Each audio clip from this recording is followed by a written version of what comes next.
मैंने आज श्रीमती निहारिका चौधरी के समर्थन में आप सबको कष्ट दिया है कि आपके माध्यम से अपने सभी साथियों को अपील करूंगा कि जो मेरी बात को फूल चढ़ाते हो वो कांग्रेस की कैंडिडेट श्रीमती निहारिका चौधरी की मदद करें। ये यू टर्न कैसे? यू टर्न कहाँ है? कौन सा यू टर्न? नहीं, आप तो निष्पक्ष थे। नहीं तो निष्पक्ष आज भी हूँ शहर के लिए। पिछले 12 साल में ट्रिपल इंजन की सरकार रही, 7 साल में तो कमेटी में भी रही, 2 साल पहले यही विनीता पीपल जी अध्यक्षा रही और उसके बाद ये पूनम जी रही। शहर को क्या मिला? सवाल शहर का है, मेरी निष्पक्षता का नहीं है। कि अगर कोई लोग ये समझते हैं, उनके विवेक पे है, मैं अपनी अपील कर सकता हूँ कि रेवाड़ी में पिछले 7 साल में काम हुआ है तो भारतीय जनता पार्टी को वोट दें, और नहीं हुआ है तो इन पे ब्रेक लगाएं। रेवाड़ी की सरकार तो कम से कम अपनी चुने। और जो ये बड़े बड़े नेता घूम रहे हैं, इनसे भी अपील है कि अगर इतना तुम 7 साल में इस रेवाड़ी के लिए 12 साल में काम कर लेते तो शायद जो लंदन बनाने की बात करे वो रेवाड़ी तो बन जाता। आज जो इस शहर की दुर्दशा का जिम्मेवार कौन और कब तक, सिर्फ इसलिए आपको बुलाया है।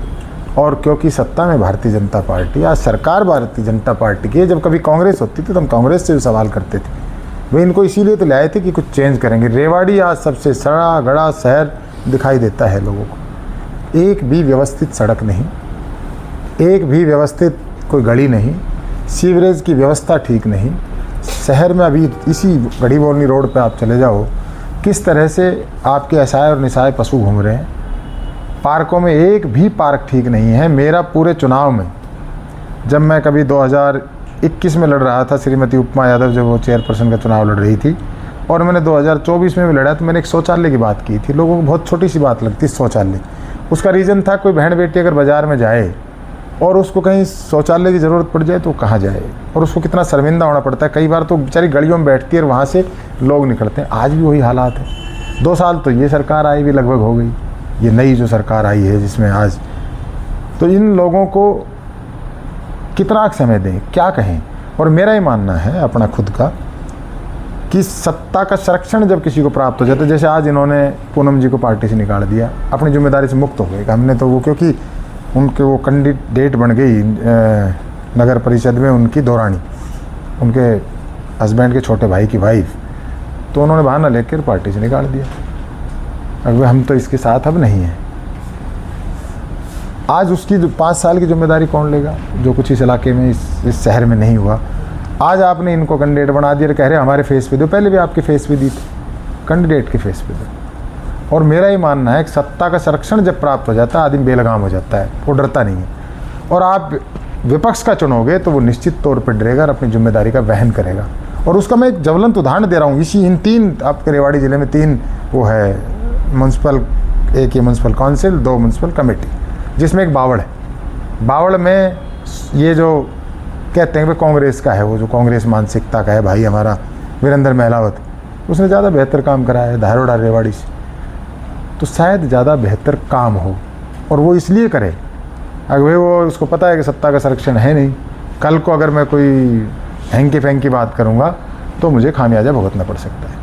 चुनाव होता है और इसमें सत्तासीन लोगों ने इसको मुख्यमंत्री लेवल तक का बना दिया है। कितना जज्बा और जुनून इसमें लगा रहे हैं, क्या कहेंगे इस पर? इतना जज्बा और जुनून अगर इस रेवाड़ी शहर की तरक्की के लिए लगाते तो शायद ये रहने लायक बन जाता। शायद मेरी किसी माँ बहन बेटी की कई बार जान के लाले पड़े हैं, इन पशुओं से उनकी जान बच जाती, इस सीवरयुक्त पानी से पीछा छूट जाता, इस कमेटी के भ्रष्टाचार से पीछा छूट जाता, जो लोगों की सड़कों की जो बनता है उससे पहले जो टूट जाती है। सेक्टर 4 में चले जाओ, अभी एक ये सड़क न जाने क्या ये बनाते उससे पहले टूट जाती है। अभी चलते हैं, दिखा लेते हैं सबसे नज़दीक। मेरा जो ऑफिस आप नीचे जाना, सामने सैनी साहब की दुकान है, 3 दिन पहले यहाँ 1-1 फुट गंदे पानी का सीवरयुक्त पानी खड़ा था। और ये तो मॉडल टाउन पोस्ट जिसको आप कहते हो, सबसे महंगी जगह है, रेस्ट हाउस भी इसके नज़दीक है, सबसे ज़्यादा यहाँ से आवागमन भी है। और अनेक जो भारी कॉलोनियाँ उनका क्या हाल है, आप चाहे वो राजीव नगर चले जाओ, चाहे आप आपकी नई आबादी चले जाओ, चाहे आप अजय नगर चले जाओ, चाहे आप और किसी भी कॉलोनी में कहीं भी चले जाओ, उनकी हालात क्या है। चाहे फाटक के इधर भाड़ावास रोड पे चले जाओ, चाहे अंडरपास के उधर आप इनमें रेलवे कॉलोनी साइड में जो कॉलोनी ऐसी कॉलोनी उनमें चले जाओ, हालात क्या है।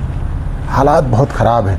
इतना पैसा आने के बाद इन्होंने कुत्ते की नसबंदी में पैसे नहीं छोड़े, इन्होंने उसमें भी पैसे ये जो है इन्होंने खाने का काम किया। तो मेरा केवल यही है कि भाई प्रेशर से वोट मत दो यार, मेरी बात अगर ठीक लगती है तो दो, नहीं लगती तो जहाँ दे रहे हो वहाँ दे रहे हो, लेकिन एक बार अपनी अंतरात्मा से वोट दें। नहीं, वो लड़ रहे हैं नगर परिषद के, उनकी दौरानी लड़े, खुद तो कैंडिडेट नहीं लड़ रहे हैं। वो अपनी फोटो लगा रखी है उन्होंने, तो उन्होंने वो, मैं उस विषय पर नहीं जाऊँगा, तो पार्टी गतिविधियाँ हैं उनकी। इनको नहीं, अनेक लोगों ने, जिन लोगों ने भारतीय जनता पार्टी को अपने खून से सींचा है, कुछ धारड़ा में भी ऐसे लोग हैं, कुछ रेवाड़ी में भी ऐसे लोग हैं, जो कभी जब भारतीय जनता पार्टी की स्थापना हुई जब से थे, आज वो लोग सिर्फ इस छोटे, मतलब आप अपनी मर्जी से एक छोटी वोट भी नहीं डाल सकते। अरे बड़े मोदी जी के नाम पे वोट डालते हैं, नीचे आपको सरकार के, हरियाणा सरकार के नाम पे, हरियाणा में किसकी सरकार बनेगी उस नाम पे आप छोटी की तो कम से कम किसी को अधिकार दे दो यार, छोटी मोटी तो अपनी वोट डाल ले, अपने मन की कभी तो कर ले। तो नहीं, ये सबसे गलत है। तो मैं तो उनसे कहूँगा कि आप इतने बड़े लोग क्यों कराए निकाय का चुनाव, मनोनीत कर देते, अपने 32 पार्षद मनोनीत कर देते, अध्यक्षा मनोनीत कर देते, क्यों कराते हो? तो चुनाव का मतलब क्या है?